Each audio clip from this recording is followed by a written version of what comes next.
Bonjour à tous, ça nous fait plaisir de nous rassembler encore une fois pour la 11e leçon de notre école du sabbat, aspirer à mieux, et puis de la leçon de notre trimestre repos en Christ. Ça nous fait plaisir de vous accueillir, d'être parmi vous. Et pour cette leçon, je ne suis pas seul, comme à l'habitude. J'ai avec moi Pasteur Paul Scalier. Bonjour Paul. Merci beaucoup. Et j'ai Fred Onsotti, un membre de notre Église. Bonjour Fred. Bonjour Alain. Ça nous fait plaisir de pouvoir profiter de vos enseignements, de vos études aussi, de votre préparation à cette école du sabbat. Pour débuter, si vous voulez, on va, comme il se doit, commencer par une prière. Tu veux prier pour nous, Paul? Oui. Seigneur notre Dieu, nous voulons aujourd'hui nous tourner vers toi et recevoir de ta part le repos que toi seul peux donner. Nous avons besoin, Seigneur, que tu demeures en chacun d'entre nous, que tu éteignes toutes les rébellions, que tu éteignes tout ce qui ne t'appartient pas, et que tu nous apprennes à nous appuyer sur toi avec confiance. Donne-nous, Seigneur, alors que ce trimestre touche bientôt à sa fin, d'être capable de saisir le repos que tu as voulu rafraîchir devant nos yeux. Nous te le demandons au nom de Jésus. Amen. Amen. Alors, bizarrement, je vais demander à tous ceux qui nous regardent via les différents médias, principalement sur des écrans, de regarder votre écran et de me dire ce que vous voyez. Bien entendu, vous ne pouvez pas me le dire, mais je peux imaginer la réponse que vous me diriez si je vous demandais qu'est-ce que vous voyez sur votre écran. Vous diriez, mais je vous vois comme animateur, je vois notre pasteur Paul aussi, et je vois Fred, je vois le décor en arrière de tout ça, et vous avez raison, mais vous avez tort. Parce que ce que vous voyez dans votre écran, c'est pas moi, c'est pas le décor, c'est ni Paul ni Fred. Ce sont des images représentées par des pixels sur votre écran.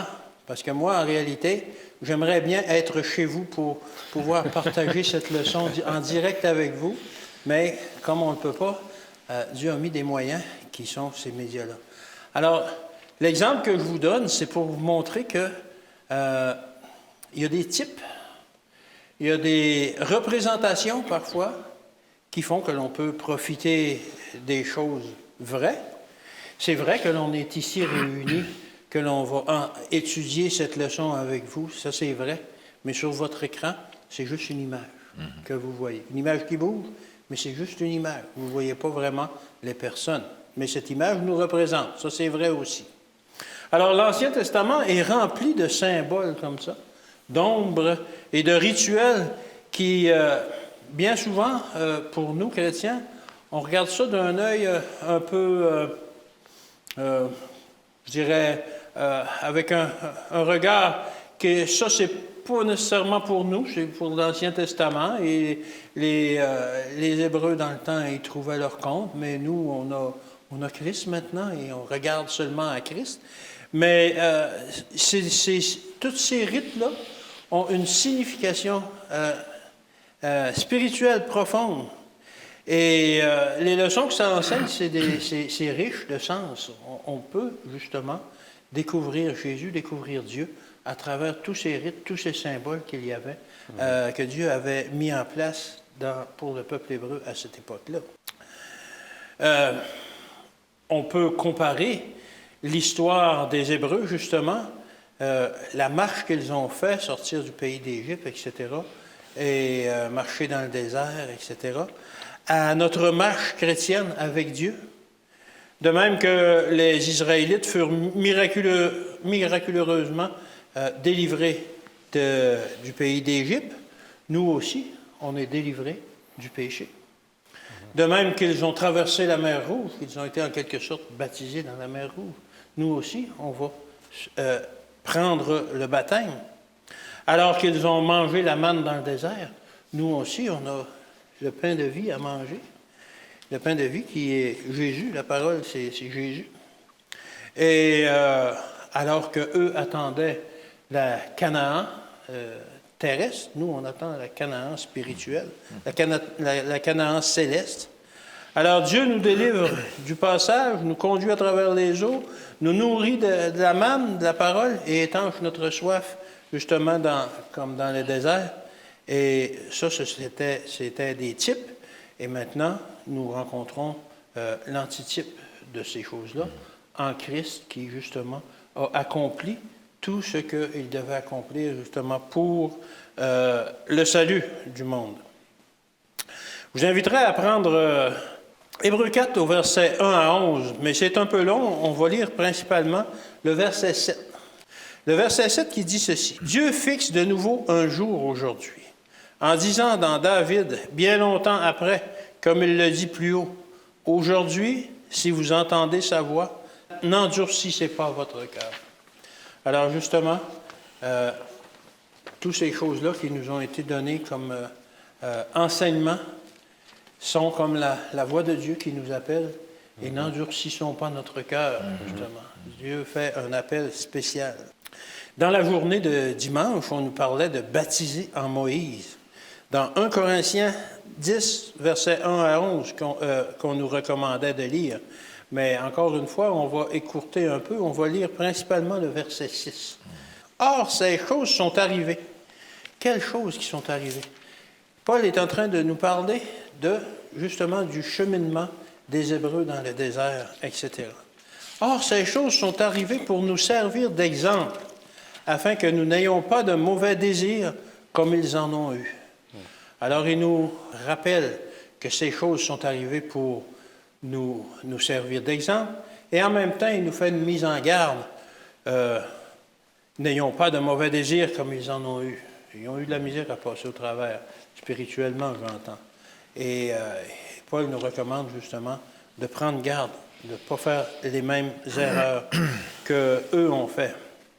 Alors, dans le texte, dans le verset qu'on vient de lire, servir d'exemple, le mot exemple en grec, vous savez c'est quoi? Typos. Typos.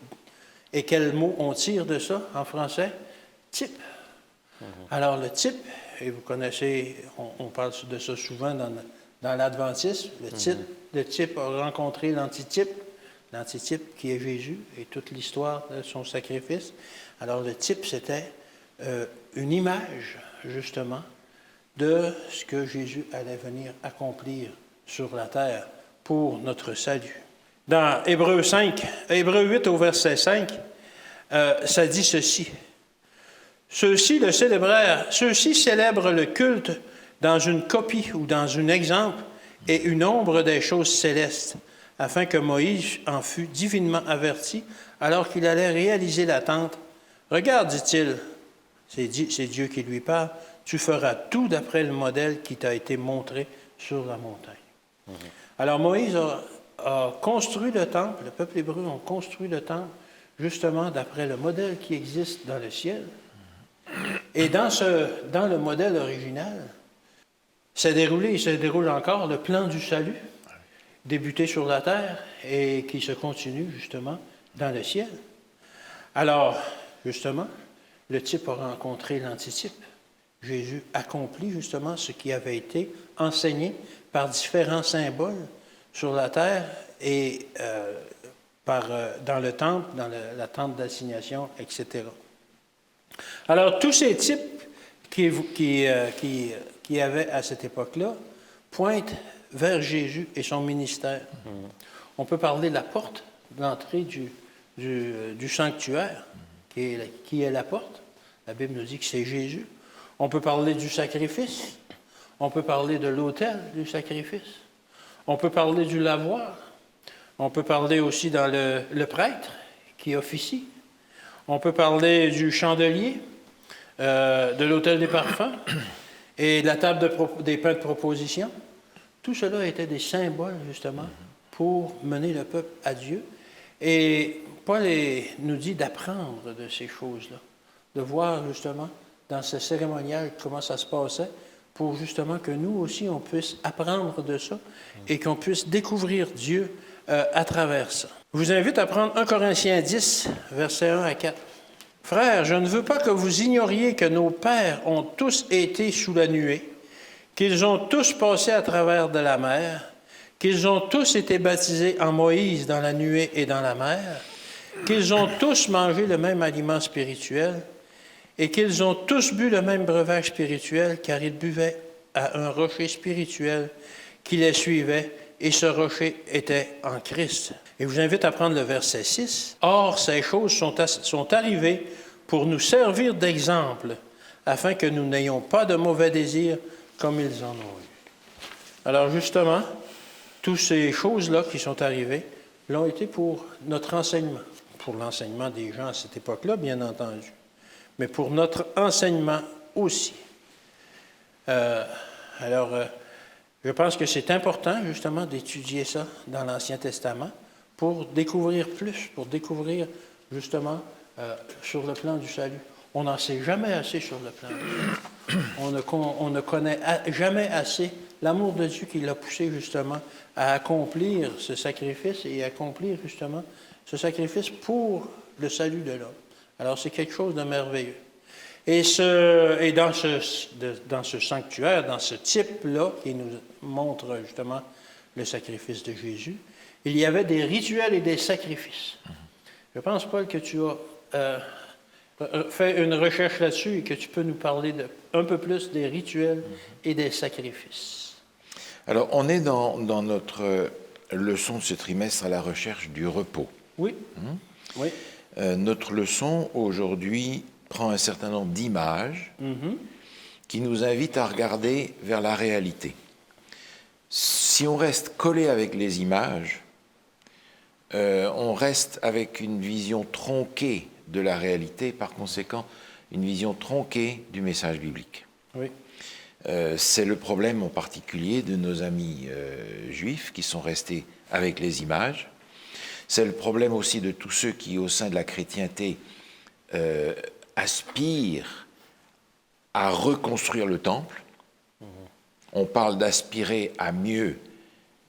Pour eux, c'est ça. Ah oui. Aspirer à reconstruire le temple, alors qu'en réalité, l'action se passe maintenant dans le sanctuaire céleste. Exactement, oui. Donc il va falloir prendre les images pour ce qu'elles sont, des images, comme tu l'as dit en introduction, et savoir tirer de ces images ce qui va nous raccrocher à la réalité. Alors, le texte biblique est extraordinaire parce que on est aujourd'hui dans une civilisation très imagée, qui veut des images. La technologie nous oriente vers les images d'une façon très forte. Mais écoutez, c'était déjà comme ça 1500 ans avant Jésus. Jésus, qui est arrivé déjà très tard, avait déjà ces images avec les paraboles. Oui. Mais Moïse, 1500 ans avant, avait déjà toutes ces images du sanctuaire.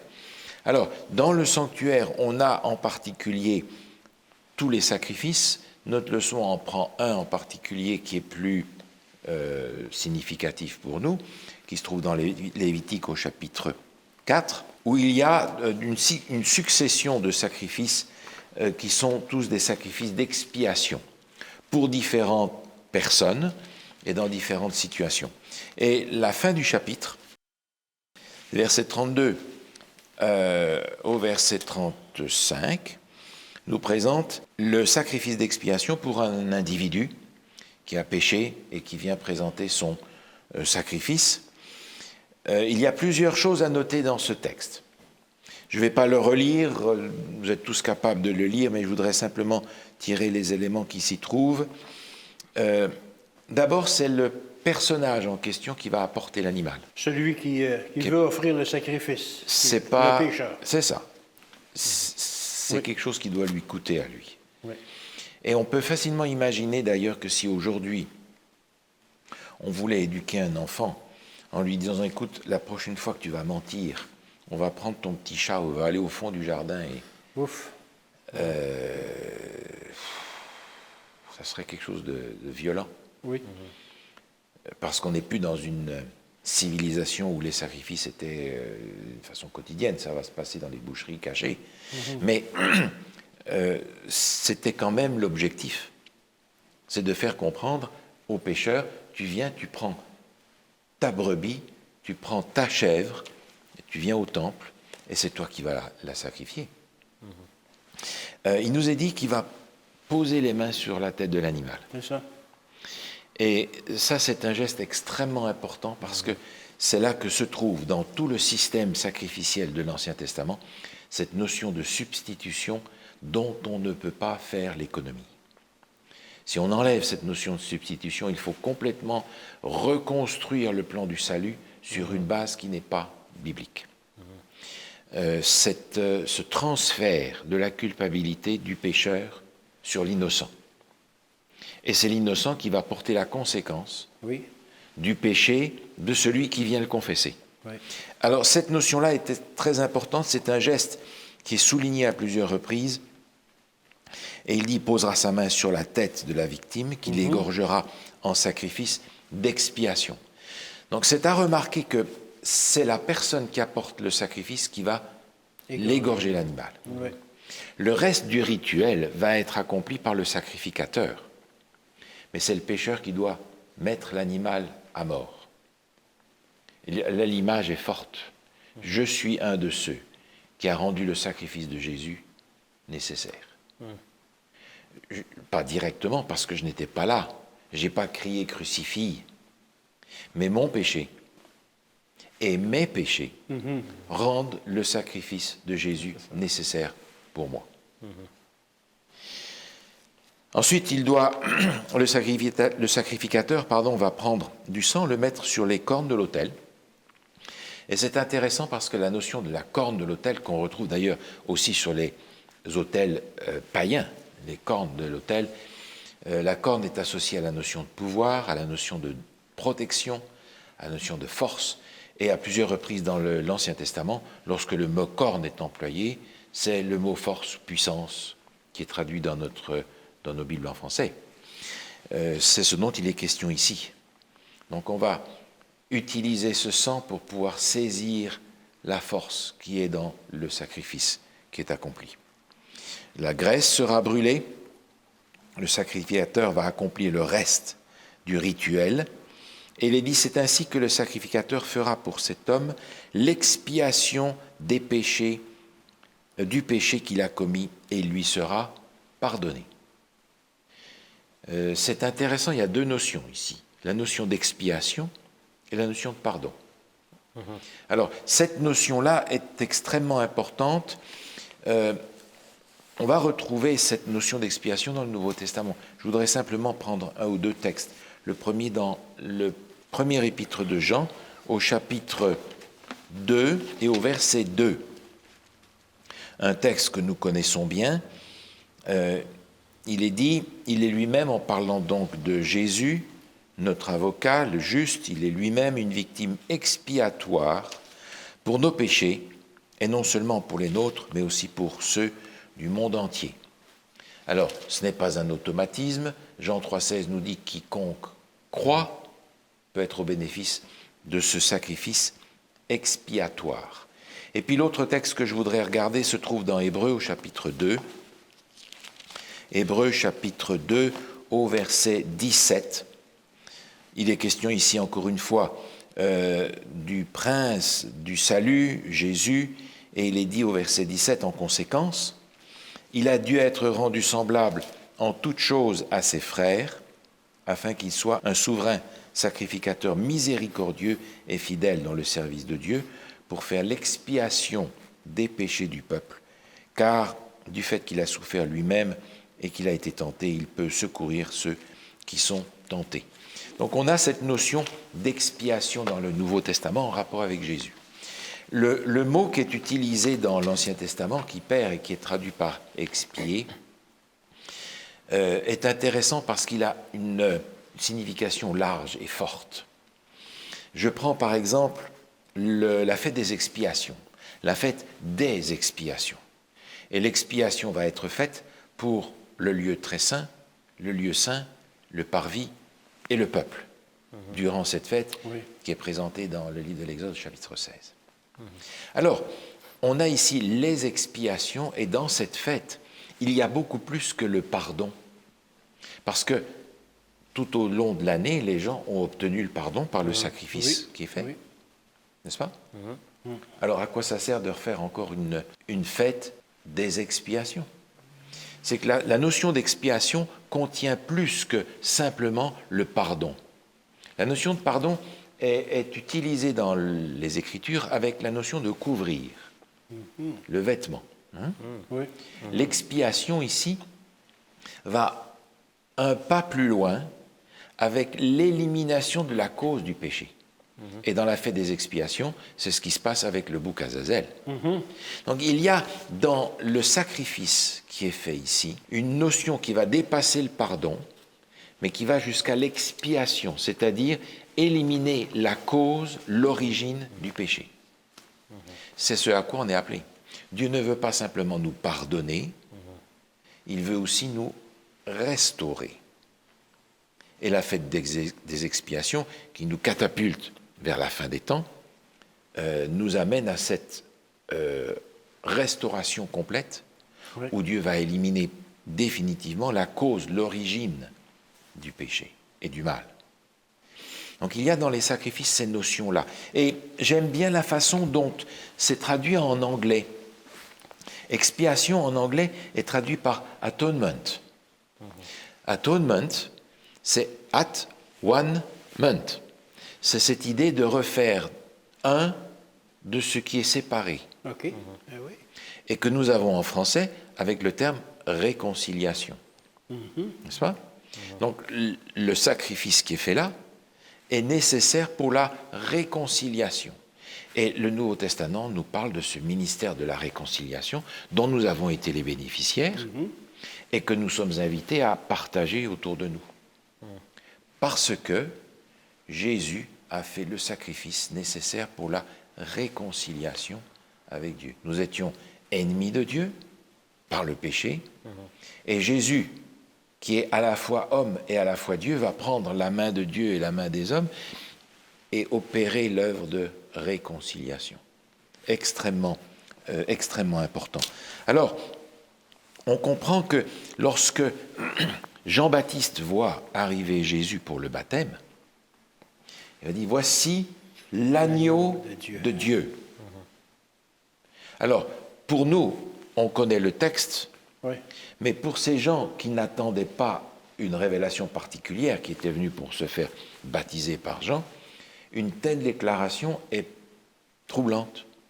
Parce que l'agneau dans l'esprit du juif qui est là, c'est la Pâque. Ouais. Et il se pose la question, mais quel est le rapport entre cet homme-là et la Pâque? Mais il est la Pâque. Oui. C'est le texte qu'on a lu tout à l'heure avec toi dans 1 Corinthiens 10. Tu vois? Par conséquent, cette déclaration de Jean est une révélation sur l'identité de Jésus, la mission de Jésus, qui est d'être le sacrifice pour permettre l'expiation, le pardon de nos péchés et la restauration complète. Donc cette image est une image très forte, une image violente parce qu'il y a mort, Oui. et le sang va être le véhicule de cette restauration. Alors, encore une fois, ce sont des images, mais l'Épître aux Hébreux nous apprend, Jésus, lui, qui est l'agneau de Dieu, est rentré dans le sanctuaire céleste, mais pas avec le sang des boucs et Non. des... Non. Il est rentré avec son propre sang, c'est-à-dire avec le bénéfice du sacrifice que lui-même a fait. Le sanctuaire est une image extrêmement riche dans les Écritures, mais il va nous falloir avancer dans l'antitype et réaliser qu'aujourd'hui, depuis 1844, lorsque le jugement a commencé, Jésus est en train d'intercéder et de juger et d'être en même temps l'avocat dont j'ai besoin pour être au bénéfice de cette expiation. Et ce n'est pas étonnant que dans la préparation au retour de Jésus, il y a une démarche importante à faire, qui est non seulement de recevoir le pardon, justification, mais qui est aussi d'avancer dans la sanctification, qui est l'expression de cette expiation dont j'ai besoin aujourd'hui, c'est-à-dire l'élimination du péché en moi. Oui. Mais ça, je ne peux que faire une chose, c'est demander à Dieu de l'accomplir pour moi. De le faire, oui. Alors quand je vois la puissance, la richesse du sacrifice de Jésus, je me retrouve extrêmement reconnaissant du salut par la grâce. Parce que je me dis, mais qu'est-ce que ma nature qui m'attire vers le salut par les œuvres peut ajouter à un sacrifice aussi extraordinaire? J'ai l'air ridicule, mais ridicule à 100%, de vouloir encore faire un petit quelque chose pour que ça marche mieux. J'aspire à mieux. Et on est parfois amené d'aspirer à mieux en voulant nous faire quelque chose de plus. Pour aspirer à mieux et pour recevoir le repos qui va avec, le Seigneur m'invite à recevoir ce qu'il m'a donné. Et c'est comme ça que je vais avoir le repos. Et justement, tu termines en parlant de repos. Et notre leçon de mardi nous parlait de l'exemple du repos. Alors Fred, je pense que tu as préparé quelque chose sur cette journée-là. Oui, donc au début, on a parlé des types, des antitypes et des symboles. Et ce titre, l'exemple, je pense que c'est juste une autre façon de dire type, antitype, symbole, parce que c'est vraiment ça qu'on parle. Oui. On parle de type de repos. Et c'est intéressant parce que souvent, on ne voit pas le repos comme quelque chose qui est capable d'être démontré par des types ou des symboles. On parle souvent des sacrifices et toute la structure, système de la sanctuaire, mais on ne voit pas comment le repos rentre dans ce système. Et c'est ça que je pense ce trimestre va nous montrer aussi. On pourrait regarder dans le livre de Hébreux, chapitre 4. On ne va pas lire tous les versets, mais dans la section versets 1 à 11, il y a plusieurs éléments qui sont sortis. Et on peut juste commencer avec verset 1. Encore, on ne va pas lire tous les versets, mais verset 1 nous dit « Craignons donc, tandis que la promesse d'entrer dans son repos subsiste encore, qu'aucune de vous ne paraisse être venue trop tard. » Donc, c'est une question ici. Pourquoi ça a commencé avec la phrase « craignons donc ». Ça veut dire qu'il y avait quelque chose déjà qui était mentionné ailleurs, desquels on doit regarder. Et cette chose qu'on doit regarder, ça se trouve dans le verset juste avant, dans Hébreux 3, la dernière verset. Et on la regarde, c'est verset 19 qui nous dit « Aussi voyons-nous qu'ils ne purent y entrer à cause de leur incrédulité. » Donc, verset 1 nous dit que « Craignons donc parce qu'ils n'ont pas eu une façon d'entrer dans le repos à cause de leur incrédulité. » Donc, c'est un avertissement à nous aussi. Donc, lorsqu'on commence à regarder cette question de repos, il y a une question de foi, qu'on puisse croire dans la parole de Dieu. Et avant vu le verset 19, ça fait du sens comment nous aussi nous pouvons manquer la bénédiction de ce repos qui était offert aux enfants hébreux, aux Israélites. Et nous devons aussi craindre notre incrédulité. C'est vraiment ça le point que je voulais sortir. Mais le deuxième verset, verset 2, si on regarde Hébreux 4, 2, ça dit « Car cette bonne nouvelle nous a été annoncée aussi bien qu'à eux. Mais la parole qui leur fut annoncée ne leur servit de rien, parce qu'elle ne trouva pas de la foi chez ceux qui l'entendirent. » Donc, c'est quelque chose quand même frappant, je peux dire, que nous sommes supposés de prendre cette leçon des enfants d'Israël qui ont eu l'évangile ou l'annonce de cette bonne nouvelle annoncée à eux, mais ils n'étaient pas capables de rentrer dans le repos qui était offert dans cette bonne nouvelle à cause d'un manque de foi.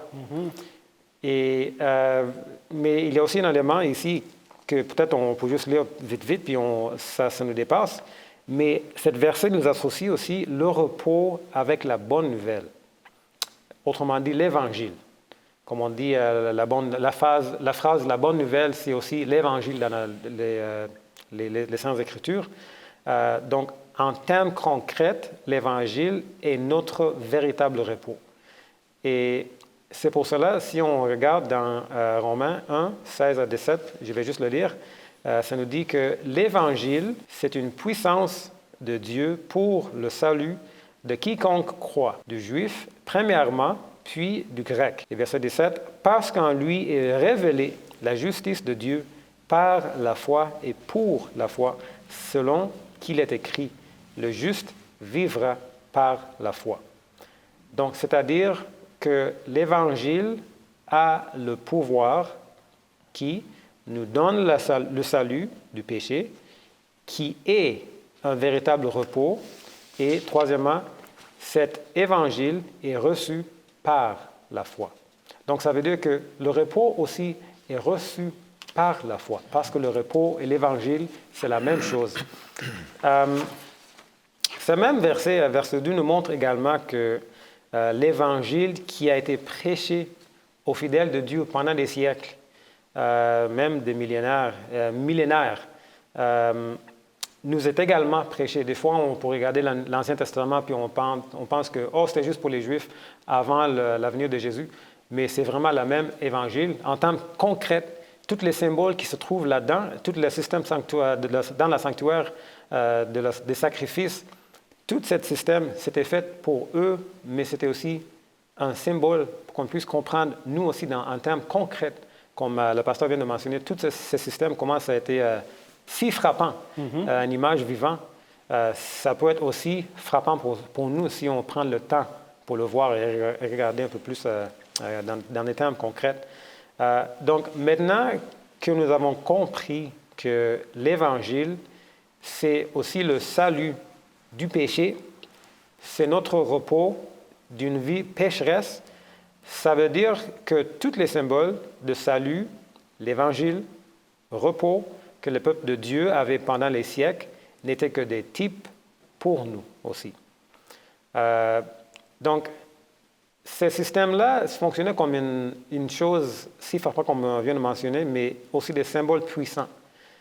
Et c'est pour ça que je dis, des fois, on ne voit pas comment le repos rentre dans l'explication des types des symboles, mais ça a tout le temps été là pour nous. Et c'est pour ça que le livre d'Hébreux, écrit par l'écrivain Paul, explique un peu plus. Donc, même si Dieu a prêché durant des siècles par les moyens sacrificiels de cet repos est venu en termes, comme on vient de parler de type, antitype. Cet repos qui était signifié par cet animal, c'était accompli par Jésus lui-même. Donc, c'est Jésus qui est notre repos. Et on a parlé aussi de ce vêtement qu'on apporte, qui est Jésus, la justice. Cette justice est reçue par la foi. Et pas reçue autrement. Ce n'est pas reçu par nos œuvres ou quoi que ce soit. C'est vraiment Jésus qui est reçu par la foi.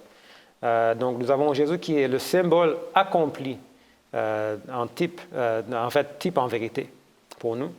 Donc, je voulais aussi regarder en termes pratiques comment on rentre dans ce repos, parce que des fois, on peut juste parler de ce repos, recevoir Jésus, mais comment on fait ça en termes concrets? Nous voyons que c'est expérimenté, cette expérience de rentrer dans ce repos, c'est expérimenté par la foi. Et la foi est démontrée en obéissance. On peut regarder dans le livre de Jacques 2:17 qui nous dit que il en est ainsi de la foi, si elle n'a pas les œuvres, elle est morte en elle-même. Donc, on voit que la foi est démontrée en obéissance. Donc, ce n'est pas juste bien de dire « oui, je crois ». Je crois. Oui, tu crois, mais comment tu peux démontrer comment tu peux montrer que tu crois, en fait? Oui. Est-ce que c'est juste par les paroles, par des belles paroles? Non, c'est en termes concrets. Il y a quelque chose qu'on doit faire. Donc, c'est pour ça que Jacques 2, 17 nous dit que la foi sans les œuvres est mort. Donc, l'acceptation de la promesse que Dieu est capable de nous donner ce repos en Jésus, que nous avons vraiment besoin, suivi avec une obéissance à sa parole dans des façons concrètes, c'est là où se trouve notre repos. Donc, quand nous nous approprions le salut offert en Jésus-Christ aussi, nous recevrons une véritable repos. Il y a un point très intéressant dans verset 3 de Hébreux 4. On peut juste le lire. Ça dit que pour nous qui avons cru, nous entrons dans le repos selon qu'il dit « Je jurai dans ma colère, ils n'entreront pas dans mon repos. » Il dit cela, quoique ses œuvres eussent été achevées depuis la création du monde. Donc, le point qu'on voulait sortir ici, c'est que on sait bien maintenant que c'est seulement par la foi que la foi dans les mérites de Jésus, cet agneau qui est immolé pour nous, à notre place, c'est seulement dans la foi que cet agneau est capable vraiment de nous libérer de nos péchés. C'est comme ça qu'on est capable de rentrer dans le repos. Mais la verset 3 ici nous montre que c'est vraiment de nous à choisir le plan que Dieu a mis en place depuis la fondation de notre monde. C'est pour ça que ça dit ces œuvres, eux, étaient achevées depuis la création du monde, en parlant de repos. Le plan de marche a déjà été conçu et fondé avant même notre naissance. Il nous reste à choisir la vie. Donc, il y a juste une citation que je voulais qu'on lise, qui se trouve dans la leçon aussi, qui vient du livre Our Higher Calling, ou Our High Calling, page 97.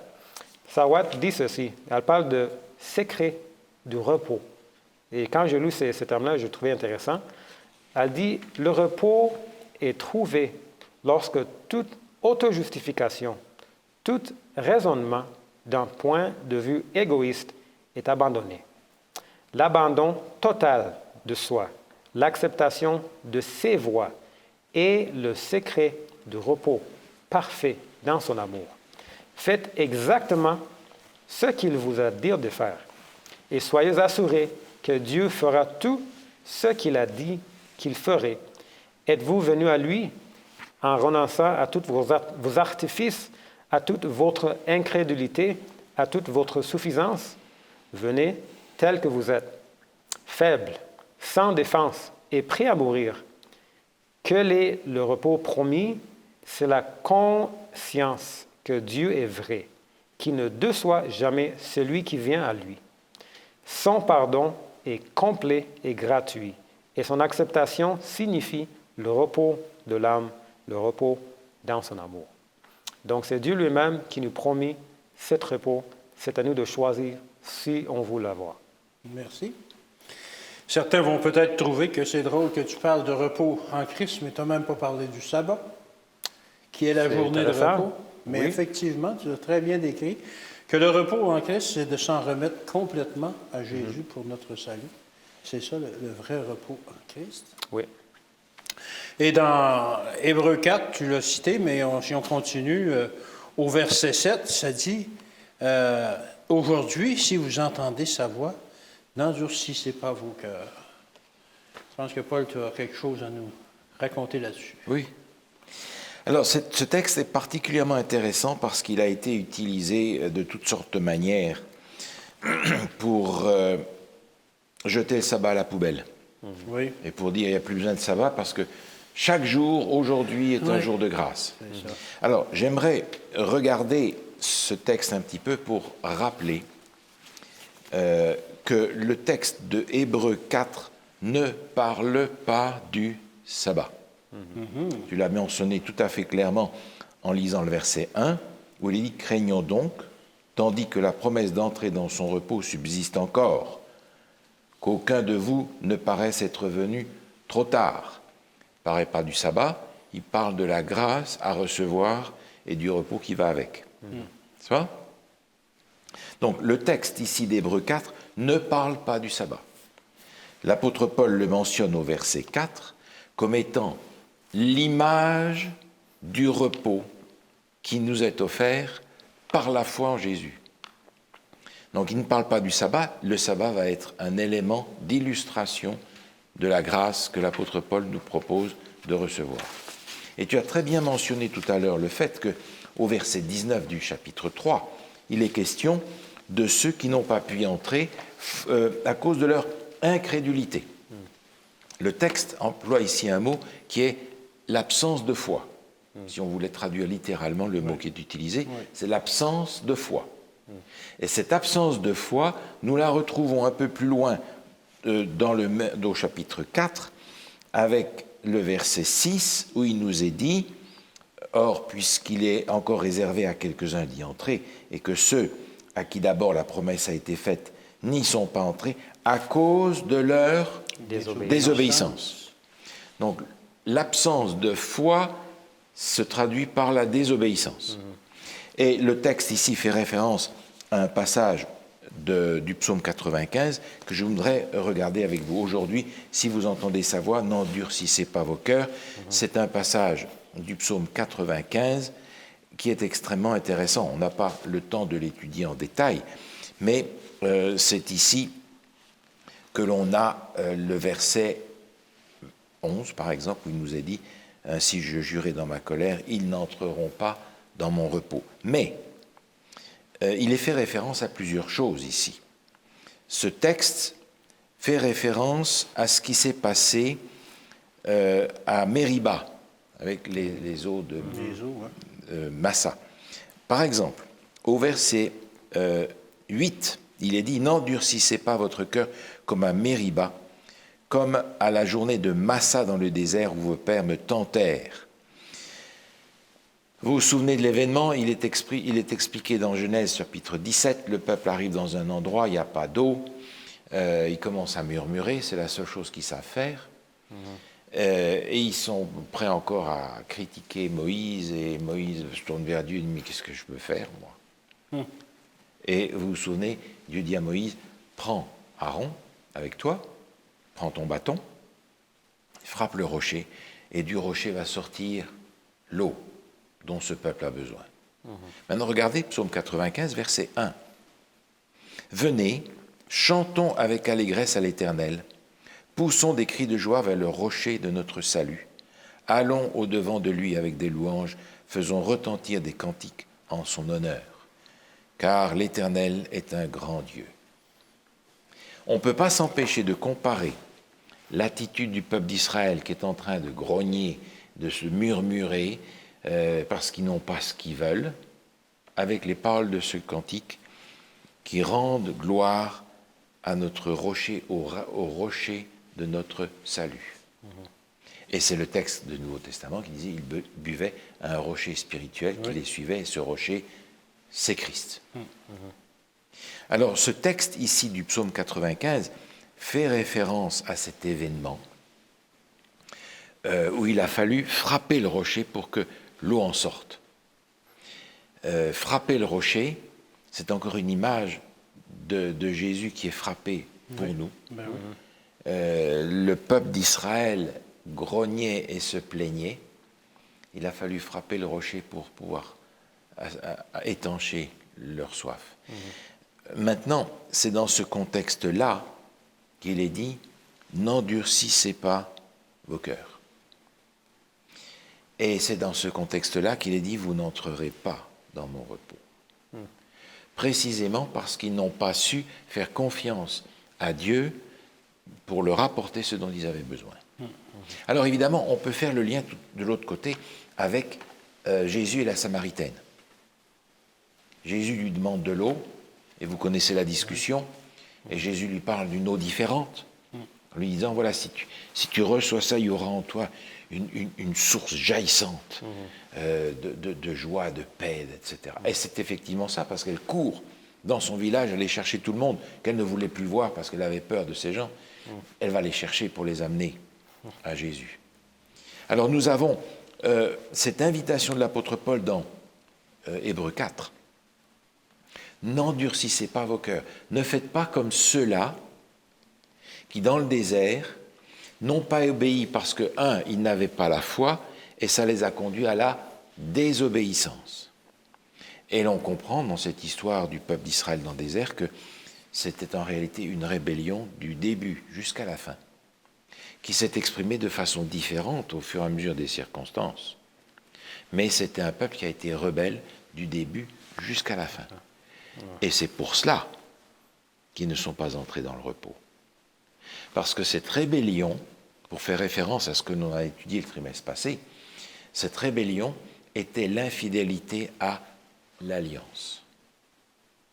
Raison pour laquelle Dieu est intervenu et a puni ça. Parce qu'ils étaient dans l'alliance, mais n'ont pas été fidèles dans l'alliance. La désobéissance était l'expression de cette rébellion. Donc Dieu est intervenu. Et c'était juste. Alors, on est invité à ne pas rentrer dans ce schéma d'infidélité à l'alliance qui nous amène à ne pas à être dépourvus de foi, qui conduit à la désobéissance et à la rébellion contre Dieu. Si je suis rebelle contre Dieu, et ce n'est pas nécessairement une rébellion violente ou révolutionnaire, ça peut être une rébellion sourde, une rébellion muette. Dans ce cas-là, je n'aurai pas le repos. Je ne recevrai pas le repos. Et dans ce contexte de repos, il y a tout un vocabulaire qui est là. Parce qu'il y a le vocabulaire du repos qui est associé au sabbat. Parce que le sabbat, c'est la grâce, c'est le pardon, c'est l'expiation. Donc ce sont toutes des choses qui sont liées entre elles et qui nous amènent à comprendre que si nous n'avons pas cet abandon de nous-mêmes à Dieu dans la confiance, il n'y a pas de repos. Le contraire de ça, ça va être critique, murmurer, protester, et on peut trouver ça dans l'Église aujourd'hui. Si on trouve ça dans l'Église aujourd'hui, je crois qu'il nous faut relire l'histoire de l'Ancien Testament pour nous rappeler où ça conduit. Tous ceux qui, par exemple, dans l'histoire de l'Église adventiste, sans aller plus loin que ça, et on peut reprendre l'histoire des pionniers, on pense souvent à l'époque des pionniers en disant le bon vieux temps, mais relisez l'histoire comme il faut, sur les lignes et entre les lignes, on pense à tous ceux qui ont critiqué l'Église, critiqué les responsables de l'Église, qui les ont condamnés, qui les ont outragés publiquement, de toutes sortes de manières. Ces gens ont tous terminé de la même manière, en abandonnant la foi. Alors aujourd'hui, si dans l'Église, on retrouve le même esprit, si on retrouve cette infidélité à l'alliance, ce murmure, on n'entrera pas dans le repos, mais on finira comme tous ceux qui ont continué à murmurer malgré les invitations que Dieu leur a données. Et pour les Hébreux de l'époque, le repos qu'ils recherchaient, c'était la Canaan. Oui, Mais c'était nous, terrestre. on est à la poursuite d'une conquête, de la conquête d'une cité céleste, qui est la nouvelle Canaan, la Canaan céleste. Tu peux nous en parler un peu, Fred? Oui, on peut juste commencer en lisant Hébreux 4, verset 8, parce que c'est là où on voit qu'il y a quelque chose d'intéressant. Hébreux 4, 8, ça nous dit « Car si Josué leur eût donné le repos, il ne parlera pas après cela d'un autre jour. » Donc, quand j'ai lu ça, j'ai dit souvent on peut lire des versets, mais sans compréhension. Donc, évidemment, ça parle de quelque chose que Josué a donné aux Israélites. On parle de la conquérance de la terre promise, le Canaan. Mais il y a aussi quelque chose que je pense qui est important de marquer dans cette section ici, de versets 1 à 11.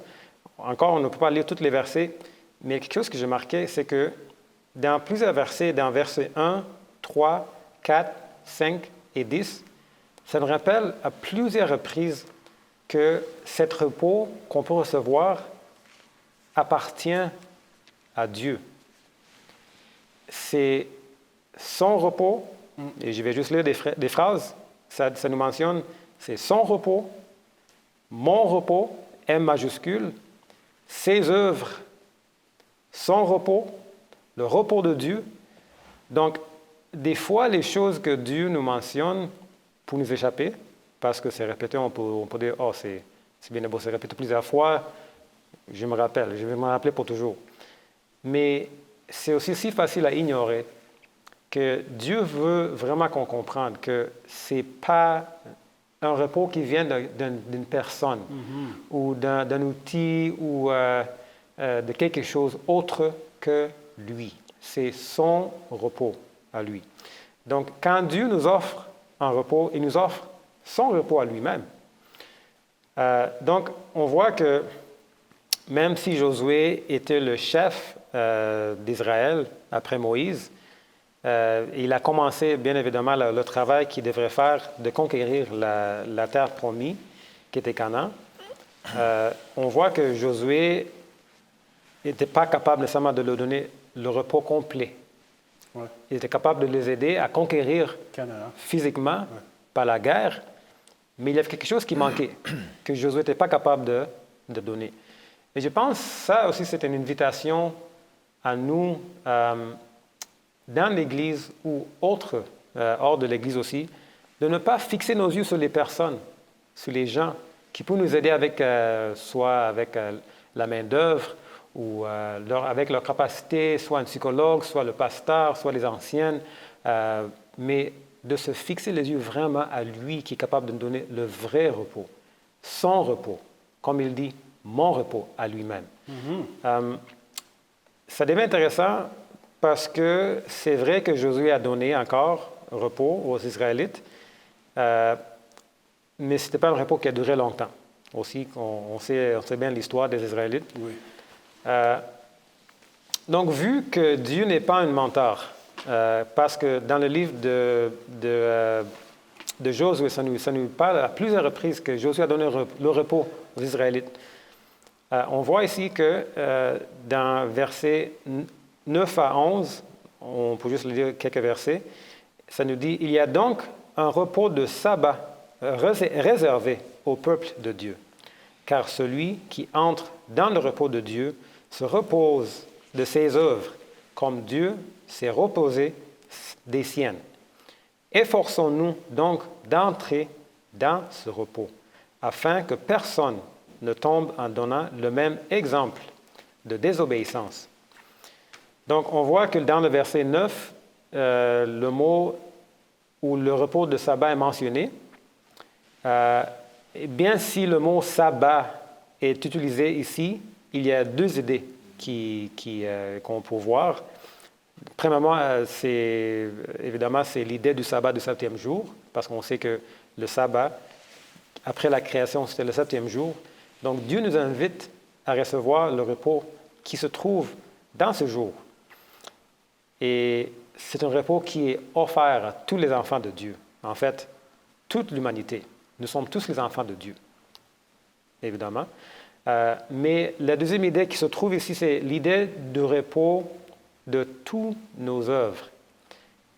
Quelles œuvres, on peut se demander? C'est les œuvres qu'on pense amènent le salut. Oui. Comme le pasteur a mentionné au début, nous n'avons vraiment rien à amener à Dieu. Toutes nos œuvres, tous nos vêtements qu'on pense qu'ils sont justes, sont souillés, en fait. Donc, Dieu nous donne une chance, une occasion à recevoir son repos, qui est le vrai repos. Et nous n'avons rien à amener de nous comme travail, comme œuvre, qui peut accomplir ce travail qu'il doit faire dans nous. Donc encore, même si Josué a conquis le Canaan avec les Israélites, il est resté en repos à expérimenter à travers le salut que seul Jésus est capable de donner. Et c'est aussi intéressant que le mot Josué, c'est vraiment une... Si Jésus était là dans son temps, il n'était pas appelé nécessairement Jésus, il pouvait être appelé Josué, oui. Yaheshua, qui est comme un jeu des mots, pas un jeu des mots vraiment, mais Dieu n'a pas choisi des mots par hasard. Je pense qu'il y avait quelque chose qui voulait nous signifier que même si Josué n'était pas capable de donner un repos aux Israélites complet, Jésus, qui était le type qui était venu la deuxième fois, ou la première fois, c'était lui qui était capable de vraiment donner le repos que les Israélites avaient besoin.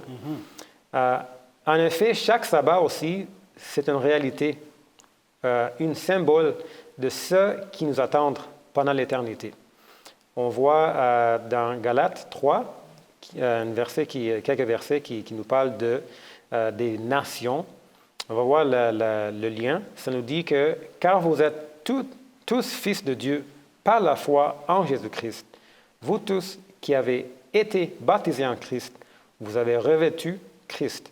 Il n'y a plus ni juif ni grec. Il n'y a plus ni esclave ni libre. Il n'y a plus ni homme ni femme, car tous vous êtes un en Jésus-Christ. Et si vous êtes à Christ, vous êtes donc la postérité d'Abraham, héritier. » Ça, c'est Galates 3, 26 au 29. Donc, nous avons tous cet héritage que Dieu nous offre de la terre promise. Cette Canaan qui nous est offert. Nous allons passer ce temps ensemble dans l'éternité, sans vue de culture, de langue, femme ou homme. Mais c'est vraiment pour expérimenter cet repos éternellement, on peut commencer ici sous terre. Chaque sabbat, chaque 7e jour. C'est une petite symbole, c'est un petit type de ce repos qu'on peut avoir aujourd'hui, qu'on va expérimenter éternellement. Et je pense que c'est une invitation que Dieu nous apporte. Dernièrement, il y avait juste un point qui était signalé dans la leçon que je pense on peut porter attention aussi. Dans la dernière paragraphe, ça nous dit « Dans un monde qui tient en haut, estime ceux qui se font faits tout seuls et ceux qui en veulent et qui louent le travail acharné. Se reposer en Jésus et croire que sa grâce surgit pour nous sauver et nous transformer est véritablement à contre-courant. » Donc, on doit porter attention aussi parce que même si nous sommes appelés à travers de nos travaux, nos choses qu'on doit faire chaque jour, ce n'est pas à nous vraiment de nous donner ce repos. C'est un repos qui est donné par Jésus lui-même. Et comment est-ce que c'est vraiment contre-courant, mais c'est aussi si reposant parce que Dieu nous donne une occasion d'avoir la paix. Merci, Fred. Alors, pour tous ceux qui nous écoutent depuis le début de ce trimestre, alors qu'on a commencé à parler de repos en Christ, j'espère qu'on commence vraiment à saisir le vrai repos en Christ. Ça consiste en quoi? Oui, Dieu nous a donné un commandement qui nous parle du sabbat pour se reposer, pour communier avec lui. Mais le vrai repos consiste justement à s'en remettre, à se reposer complètement sur Jésus pour notre salut. C'est ça qui est le vrai repos en Christ. C'est lui qui a tout accompli, c'est lui qui a tout fait pour que ce repos soit parfait, c'est-à-dire que ce salut soit parfait. Et maintenant, il nous invite à se saisir de ce repos.